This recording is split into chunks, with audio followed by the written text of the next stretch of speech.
The Forex Doctrine. Why most traders die by overexposure. Every army that has ever collapsed for the same reason, not because it lacked courage, not because it lacked intelligence, but because it advanced too far, with too much at stake. History calls it overextension. Traders call it leverage. The market calls it something even more precise: exposure. And exposure is how traders die. Because in leveraged markets, destruction rarely begins with one dramatic mistake.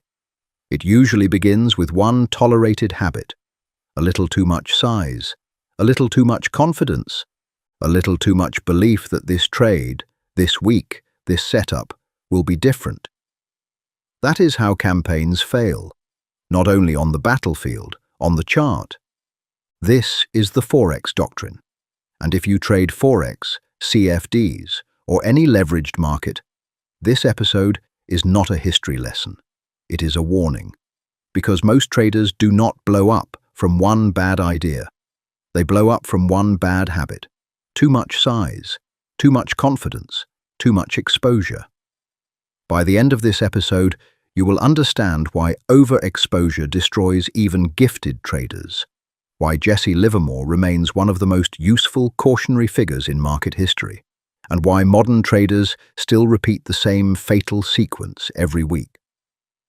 To enter a trade is to enter conflict. Capital is not just money, it is ammunition. Position size is not just a number, it is forcing projection. And exposure is vulnerability. Most retail traders do not measure vulnerability. They measure speed. How fast can this account grow? How quickly can I recover? How much can I make this week? But markets are not conquered by speed. They are survived by restraint. And that is why Livermore matters. Not because he was mythical, but because one of his most revealing campaigns shows the exact difference between having an opinion and earning the right to scale it. The doctrine is severe but clean, confirmation before concentration. Most people tell Jesse Livermore's story like folklore. The great bear, the giant winner, the man who somehow stood in the right place before history cracked open. But the more interesting version is colder than that. During the 1916 war boom market, Livermore noticed that former leaders had stopped acting like leaders. Strength was narrowing. Some of the public's favorites were no longer advancing properly. That was not yet a full bear market. It was deterioration. He did not go all in on a headline. He tested the weakness first. He began shorting the leaders that had ceased to lead, 5,000 shares at a time, across a dozen different stocks. That gave him an initial line of 60,000 shares, deliberate, limited, preparatory. In his own language, the main bear army had not arrived yet. Only the patrols had shown themselves. Then came the decisive moment. One day the whole market became weak, and every one of those shorts showed a profit of about 4 points. That was enough. Not because 4 points were magical, but because the tape had confirmed the case. Only then did he double the position. Only then did concentration earn the right to exist. About 7 weeks later, the famous Wilson peace leak break hit. Stocks cracked hard on news that threatened the war boom. Livermore had not needed the precise headline in advance. He had already been positioned for a market whose internal strength was rotting. And when panic finally arrived, he did something just as important as the entry. He covered the break, because that was the large, fast market capable of taking him out without forcing the price against him. He observed weaknesses. He tested it small. He scaled only after confirmation. And when the crowd finally saw the danger, he used their panic as his liquidity.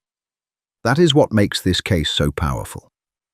Livermore's edge was not prophecy, it was process. This is where the story stops being biography and becomes arithmetic. The most important part of the Livermore campaign is not that he doubled up. It is that he did not double up too early. If he had concentrated the full line before the market confirmed weakness, then every ordinary rally, every squeeze, every delay would have hit him at maximum size before the move was ready. Many traders are not destroyed by being wrong. They are destroyed by being too big before the market is ready to prove them right. That is why overexposure is mathematically vicious. Loss is not linear. It compounds. If a trader loses 20% of his capital, he does not need 20% to recover. He needs 25. If he loses 50%, he needs 100% just to get back to even. The deeper the drawdown, the steeper the climb. Arithmetic does not care how intelligent the setup looked before the loss. Now bring this into modern Forex and CFD trading. A trader has the correct directional idea, but he enters with too much size, too early, and the market moves against him before the real move begins. The account drops hard, and now he is no longer thinking about structure. He is thinking about recovery. That is the real turning point. Once recovery becomes urgent, discipline usually begins to collapse. Assume a trader risks 10% per trade and hits a run of 5 losses. That is not an impossible streak. It is normal statistical weather. After that sequence, roughly 41% of the account is gone. And now the trader is not just financially damaged. He is mentally altered. Pressure replaces patience. Urgency replaces process. He stops trading in the market and starts trading the wound. This is where the battle turns inward. Livermore later wrote that markets are never wrong, but opinions often are. That line is not philosophy. It is operating doctrine. A trader may ultimately be correct on direction and still lose money by committing too soon. That is why this episode is not asking viewers to admire boldness. It is asking them to respect sequence. First, the market validates the thesis. Then size earns the right to grow, not before. At his best, Livermore understood that the big money was made in the main movement and in the waiting, not in constant action. But waiting becomes almost impossible when the position is too large. Once a trader is oversized, uncertainty stops feeling like information and starts feeling like threat. He grabs small profits because he is afraid they will disappear. He holds losses because he hopes they will heal.